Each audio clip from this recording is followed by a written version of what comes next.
Hey guys, welcome to Yoga with Shruti. I'm Shruti, and today I'm going to walk you through the downward facing dog step by step with the correct alignment and modifications. So meet me on your mat and let's get started. All right, yogis. So we're first going to get into this downward facing dog from a tabletop position, and then I'll show you a different way to get into it. And then we'll walk through all of the key alignment points and fine tune ourselves along the way.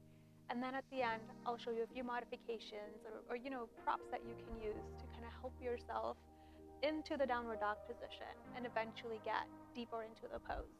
Okay, so we're gonna start in the tabletop position. For that, we're gonna come on to our all fours.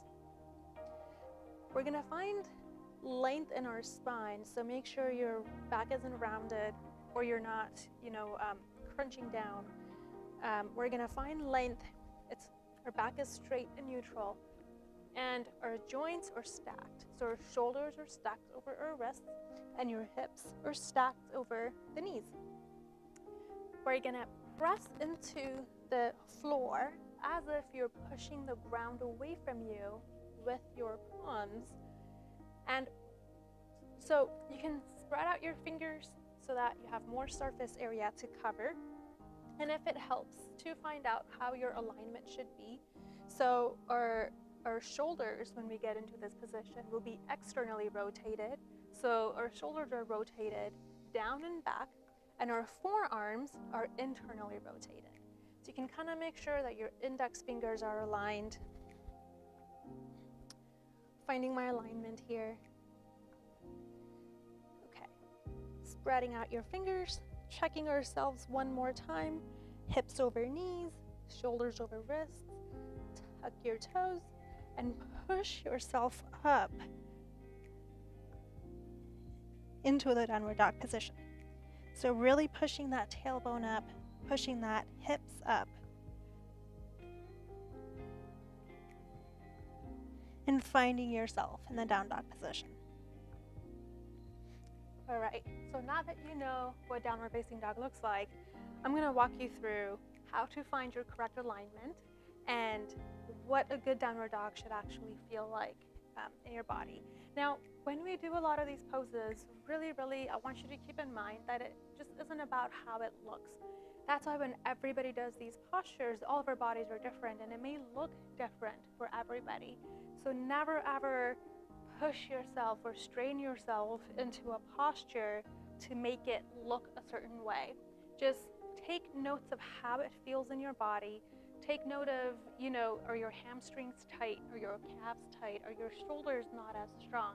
How are your arms feeling? Pay attention to what your body is telling you, because that will really help you work on the things you need to work on to get deeper into the posture to get its full benefits.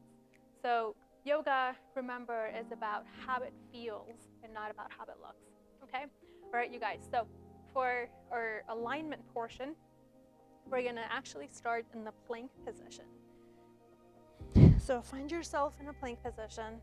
Your back is straight, core is engaged, your shoulders are stacked over your wrists, your thigh muscles active and engaged, and you're still pushing the ground away from you. So we're not sinking into our shoulders, we're strong, pushing the ground away from you.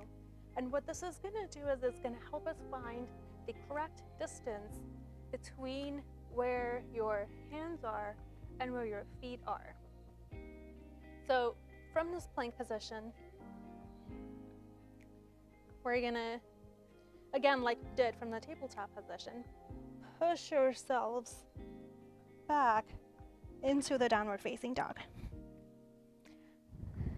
Now, checking our alignment points. Your wrists, your fingers are spread out, and your wrists, you're really pressing into the ground, pushing yourself away from the ground. Your shoulders are rotated out and externally, so they're out and back. They're not crunching up against your ears. Your shoulders are out and back, and your forearms are rotated internally. From then, we'll move to the neck. So there shouldn't be any tension in your upper back or in your neck. So we're not we're not crunching into our upper back like that. Our shoulders are down.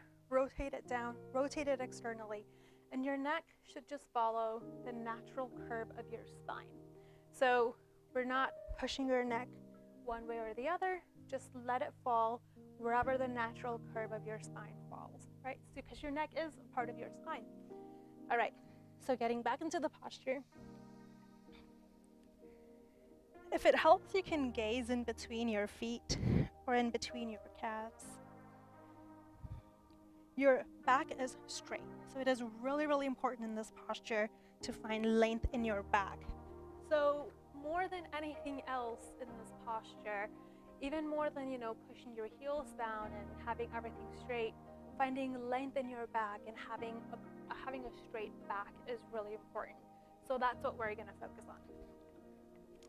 Okay, back into our downward dog, pushing your tailbone up, pushing your hips up, your back is straight, and then if you can't get that, play around with your feet.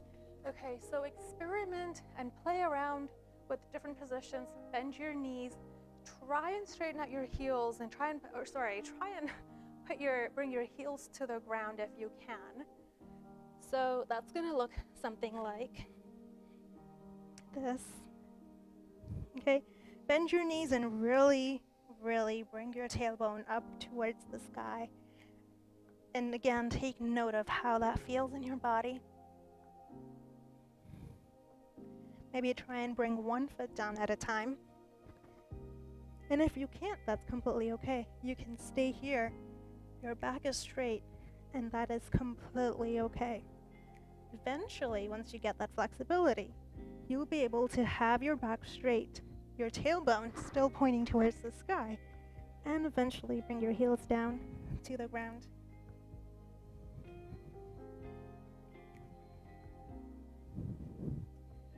All right, you guys, so that's downward facing dog.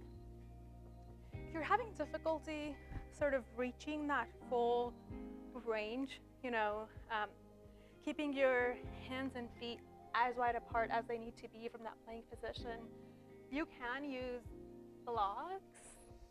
What this simply will do is just, raise the ground for you above, so you can then kind of play around with your heels, bring your heels down a little bit more, and also really straighten out your back. So this way or this way, whichever way you prefer, that's completely okay. So I'll just kind of show you what that would look like. So you can, instead of placing your hands on the ground, you can place them on this block, and then really focus on straightening out that back.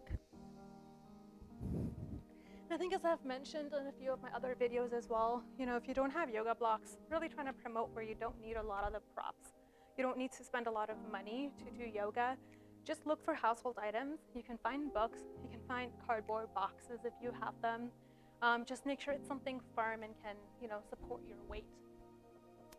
Now, as far as your heels go, if it's bothering you that your heels aren't completely touching the ground, you can use a blanket, or you can also use a yoga block, right? You can use a pillow.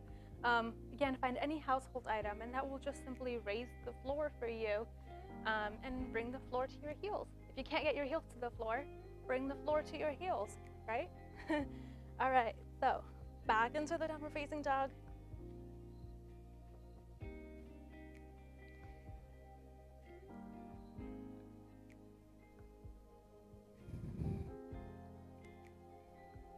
And that will really help you, just play around and experiment. So you guys, just take note of how it feels and see where your body is today, and keep working on it. It takes consistency. So keep working on it, practice every day, and you will eventually get deeper and deeper into the posture. I really hope you found that helpful. Thank you so much for watching. Namaste.